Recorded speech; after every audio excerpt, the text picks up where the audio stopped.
Okay. So, good day sa inyo. Since what students?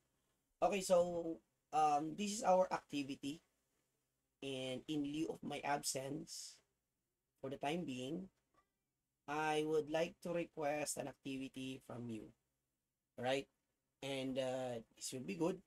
At least makita natin yung for your exercise, right? Then, this is ang deadline natin is this coming May 3, Saturday. Alright? Time would be 9. 9 a.m. pa tayo. Okay? Along with yung other section. So, okay, let me discuss some topics. Okay. Okay, so we have already discussed issues, and you have already seen the issues on these contempt cases. And marami na tayong nakita na contempt. Sina yung Chief of Staff ni Vice President Sara, si Harry Roque, sino pa yung mga makontempt pa ngayon yung isa. Kung ba yun? Yung sa DFA ba yun? Si Lagman ba yun? Basta, di ba marami namang contempt?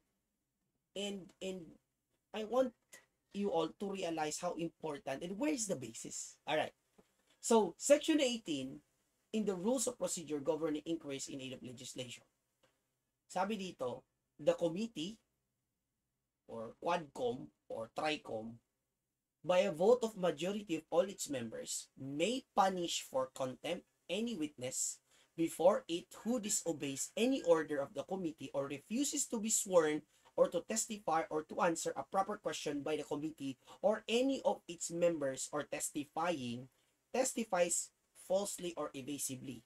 A contempt of the committee shall be deemed a contempt of the Senate. Such witness may be ordered by the committee to be detained in such place as it may designate under the custody of the Sergeant at Arms until he agrees to produce the required documents or to be sworn or to testify or otherwise purge himself of that contempt. Kung makita natin at check yung wordings dito. Any witness before it who disobeys any order. Hindi in-explain ano bang disobey. Anong disobedience? Go to section 19.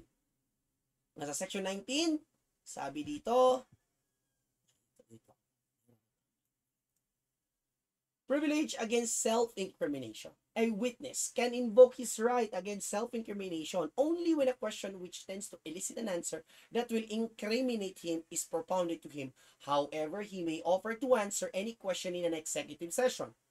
No person can refuse to testify or be placed under oath or affirmation or answer questions before an incriminatory question is asked.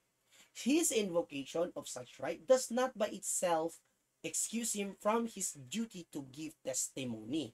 In such a case, a committee may majority of the vote of the members present there, being a quorum, shall determine whether the right has been properly invoked.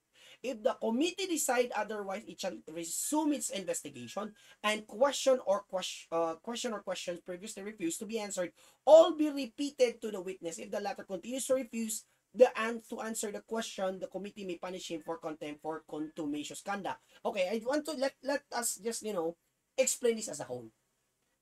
Pwedeng magsabi ang isang witness that I invoke my right to self-incrimination. Pero nothing in the provision states the right of this witness to refuse to answer.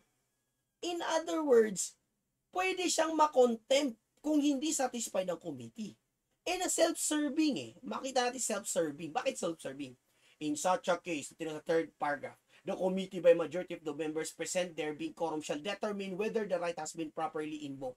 Bakit self-serving? They can decide if it's not a right to invoke self-incrimination. This is why ang contempt power nagiging isang abuse of power. Alright. Now, sir, ba't di makialam yung Supreme Court? Supreme Court can do that. Kasi there was a case decided by the Supreme Court insofar as the contempt is concerned. Now, that's not our case. Now, my activity to you students is you make a law. Doesn't matter kung by way of resolution, yung may alam na dyan sa paggawa ng law, you can do that. Pwede din gawa kayo ng basic or pakita nyo current original law, proposed law. I want to see if you can make a law. I want to see that if you can make a law na that will that I want you to make a law like a amending law. Yun. I want you to make amending law kung saan mapakita ninyo dito na pwedeng palitan natin para makapasok doon yung karapatang ng pangtao natin na hindi tayo maabusado. So, you put that in a bond paper, you print it, put it in envelope kasi hindi ko kayang kargahin yan. That will be subject of your activity. Alright? Activity po yan. So, please, please, please submit as much as you can. Okay? Please submit. Alright? I might need that. Second, that will be part of your May 3 na oral recitation. Maliban doon sa oral recitation na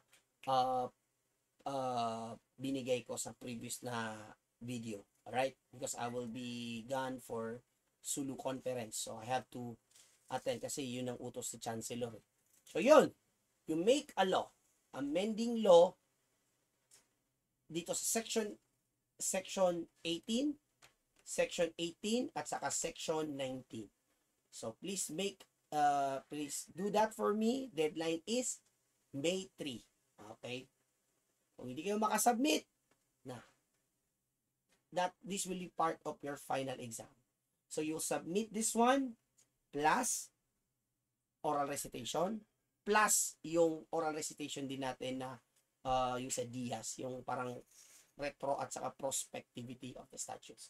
Okay, so maraming salamat and submit it to me on that day, Saturday. Thank you so much and have a nice day.